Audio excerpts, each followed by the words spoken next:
Airblue is a private Pakistani airline headquartered in Islamabad. It was established in 2003 by Shahid Khokon Abbasi, a former Pakistani politician and Prime Minister, who had prior experience in the aviation industry. Airblue began its operations in 2004 with a fleet of Airbus A320 aircraft, focusing on domestic routes within Pakistan. 2004 Airblue commenced operations with its first flight between Karachi and Lahore.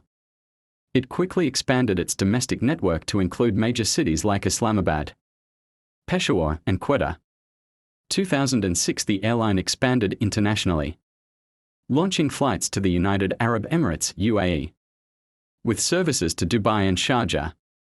2008 Airblue introduced flights to Manchester, UK, marking its entry into the European market. This was a significant step in its growth strategy.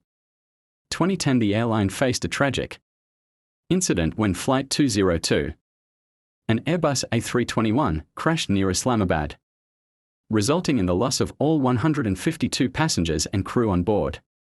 This was a major setback for the airline. Post-2010 recovery. Despite the crash, Airblue continued to operate and gradually rebuilt its reputation. It focused on improving safety standards and expanding its fleet. 2014 Airblue introduced flights to Saudi Arabia, catering to the large Pakistani expatriate community in the region.